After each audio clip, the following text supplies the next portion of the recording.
would you like your sherry now, sir?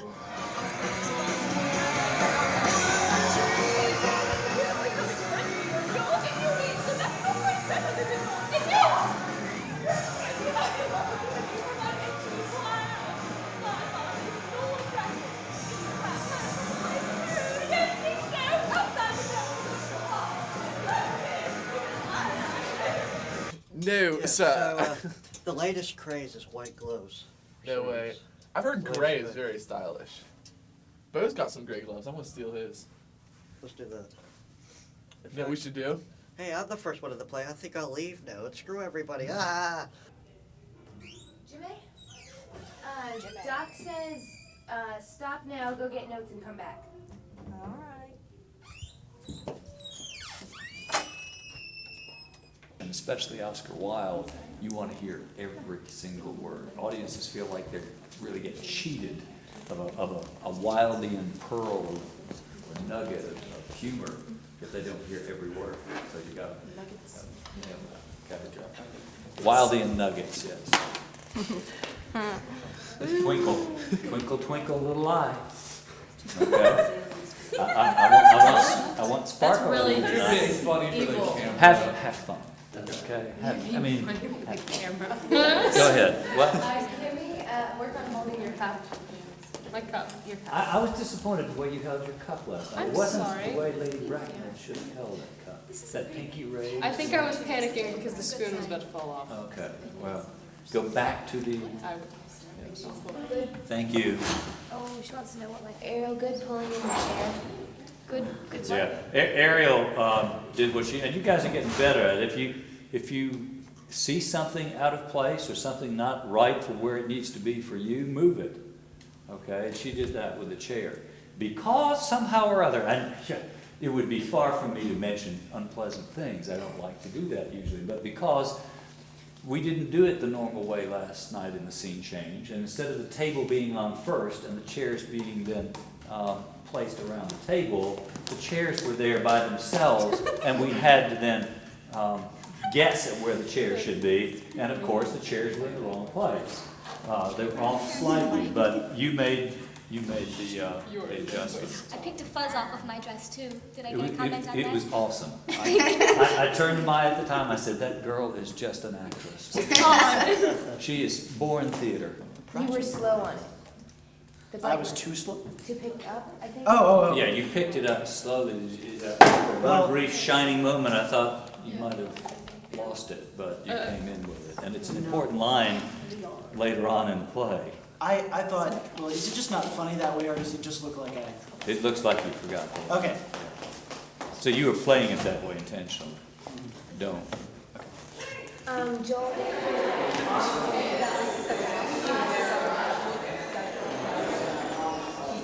there's a picture. Whole crowd. Got the picture there. Is that your? I hardly Yeah, it's recognize her there. Oh, Jimmy Sutherland? Yeah. He's supposed to be like really funny and unrecognizable, Yeah. so. Yeah, he's got like all this Honestly, makeup. Reverend. And there's this Speaking guy, of. Jake, that got on the mic. I don't remember anymore, you know? It's a big one.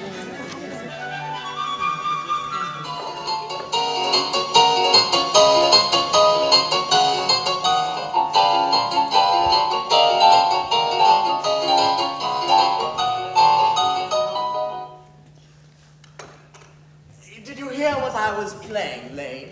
I did not think it polite to listen, sir. I'm sorry for that. For your sake. I don't play accurately. Anyone can play accurately, but I play with a marvelous expression. It is very strange.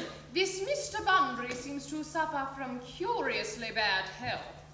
Yes, Bunbury is a dreadful invalid, Augusta. Well, I must say, Algernon, that I believe it's high time that this Mr. Bunbury made up his mind whether he was going to live or die. This shilly-shallying about the question is absurd, nor do I in any way approve of the modern sympathy with invalids. I consider it morbid. Illness is hardly a thing to be encouraged in others. Health is the primary duty of life. Now, I should be much obliged if you would ask Mr. Bunbury from me to be kind enough not to have a relapse on Saturday. as I rely on you to arrange my music for me. It is my last reception, and one wants something that will encourage conversation, particularly at the end of the season when everyone has said whatever it was they had to say, which in most cases was probably not much. I'll speak to Bunbury, Aunt Augusta. Charming day it has been, Miss Fairfax. Pray don't talk to me about the weather, Mr. Worthing. Whenever people talk to me about the weather, I always feel quite certain that they mean something else. And that makes me so nervous. But I do mean something else. I thought so. In fact, I am never wrong. And I would like to be allowed to take advantage of Lady Ragnall's temporary absence. I would certainly advise you to do so. Mamma has a way of coming back suddenly into a room that I have often had to speak to her about. Miss Fairfax, ever since I met you, I have admired you more than any other girl I have ever met since I met you. Yes, I'm quite aware of the fact. I'm going Bunburying tomorrow, Lane. Yes, sir. You can put all my Bunburying clothes in the dress suit. Yes, sir. I hope it will be a fine day tomorrow, Lane. It never is, sir. Lane, you're a perfect pessimist. I do my best to give it satisfaction, sir. Now there's a sensible, intellectual girl. I am not one of those with that modern mania of turning bad people into good people at a moment's notice. As a man sows, so let him reap. I hope it did not end happily. I don't like novels that end happily. They depress me so much. I hope, Cecily, that you are not inattentive. I'm afraid I am. That is strange. Were I fortunate enough to be Miss Prism's pupil, I would hang upon her lips. I spoke metaphorically. My metaphor was drawn from bees. Mr. Worthing has not returned from town yet. Did you tell him Uncle Jack was in town? Yes, miss. He seemed very much disappointed. I mentioned that you and Miss Prism were in the garden. He said that he was very anxious to speak to you privately for a minute. Then send him here, and you should talk to the housekeeper about a room for him. A room for him? A room! Yes, miss. I myself am peculiarly susceptible to drafts. Will the interment take place here? No. He seemed to express the desire to be buried in Paris. In Paris? Well, that hardly points to any serious state of mind at the last. But you would like me to make a slight allusion to the tragic domestic affliction next Sunday. My sermon on the meaning of manna in the wilderness can be adapted to almost any occasion. Joyful, or as in the present case, distressing. I have preached it at harvest celebrations, confirmations, christenings, days of humiliation. Oh, you mentioned christenings, dear doctor. You know how to christen, all right. I mean, you are constantly christening. Merriman! Order the dog cart at once! Mr. Earnest has been called back to town. A fall down?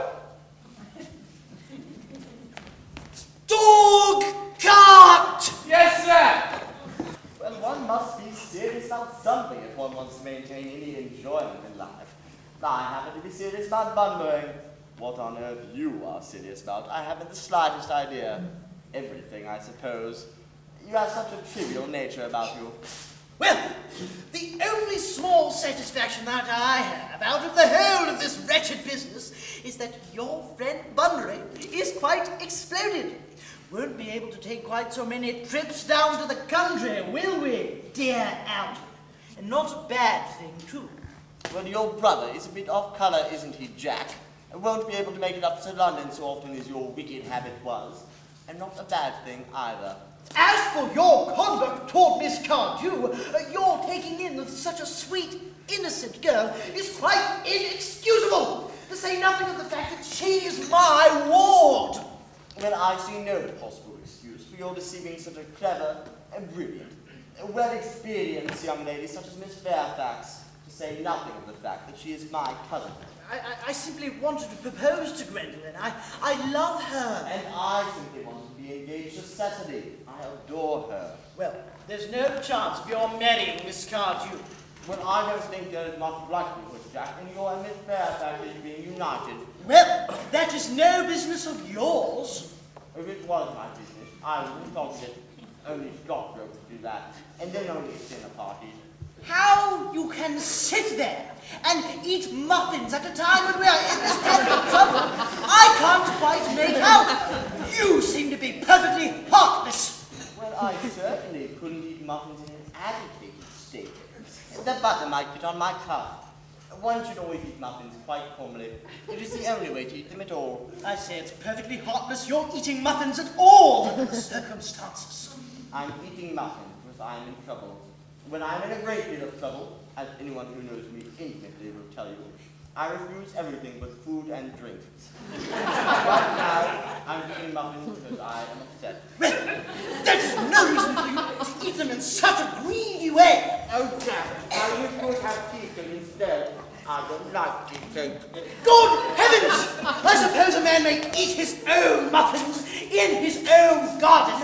But you have the very heartless to eat muffins. I never was perfectly heartless of you! Under the circumstances! And that is a completely different matter.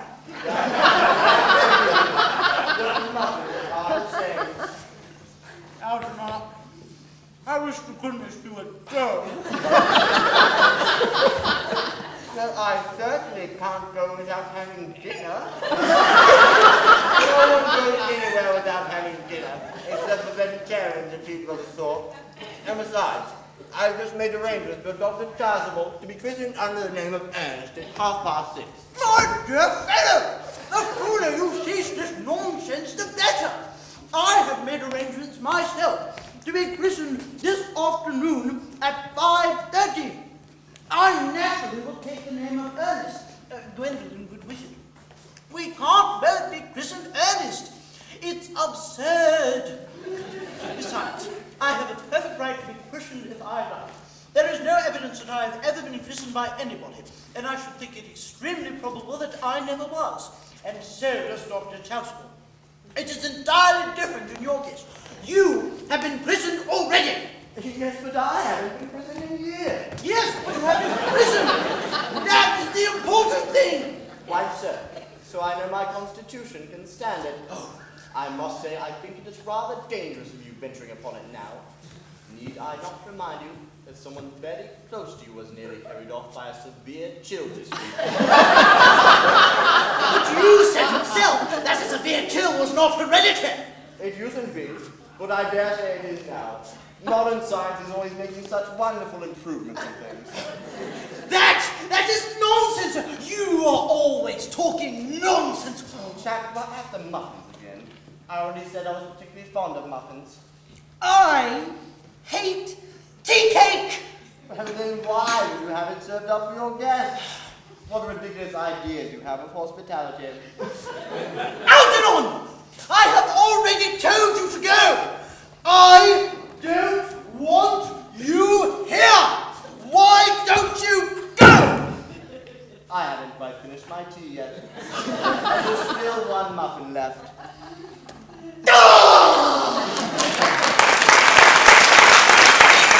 As a matter of form, Mr. Worthing, I had better ask you if Miss Cardew has any little fortune.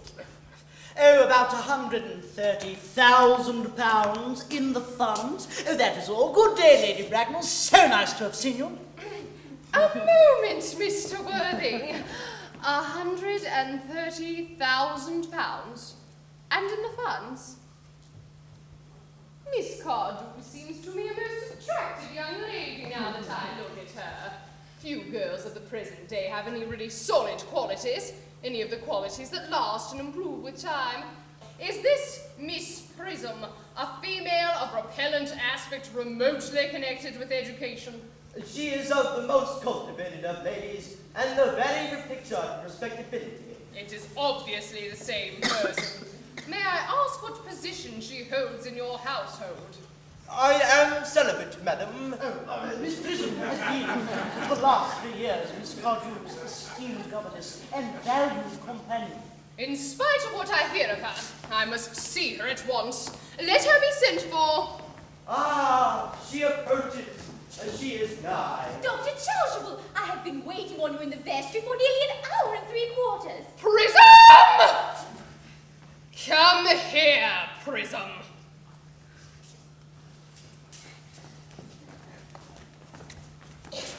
Prism? Where is that baby?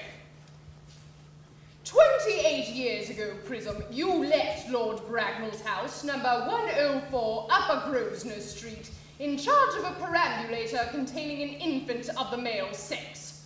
You never returned. Oh, Generals, Malum, Maxbum, Magley, Mingers, ghastly names.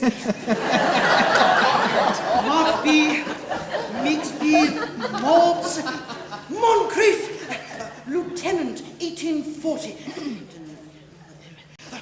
General, 1869. Christian names, Earnest John.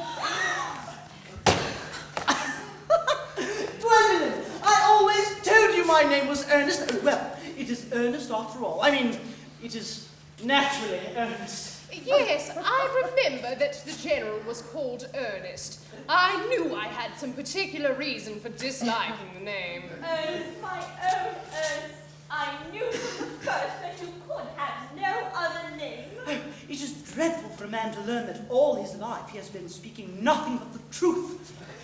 Can you forgive me? I can, for I feel you are sure to change. Oh, my own one, the Tiffer. Oh, Frederick, at last! Cecily, at last. Oh, Gwendolyn, at last! My nephew, you seem to be displaying signs of triviality.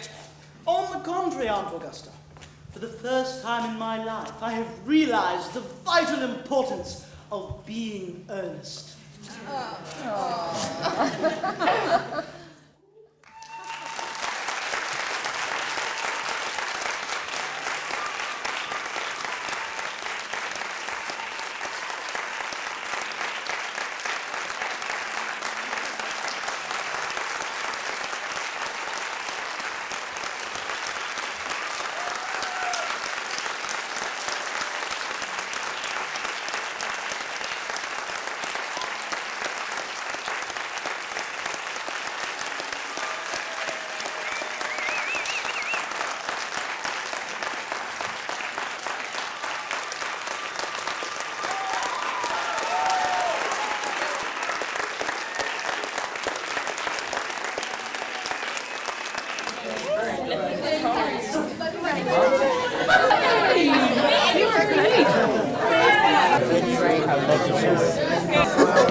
I did not know you. Can you see my mustache really off?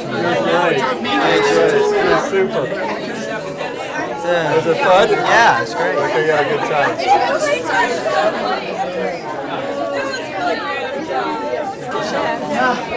I know.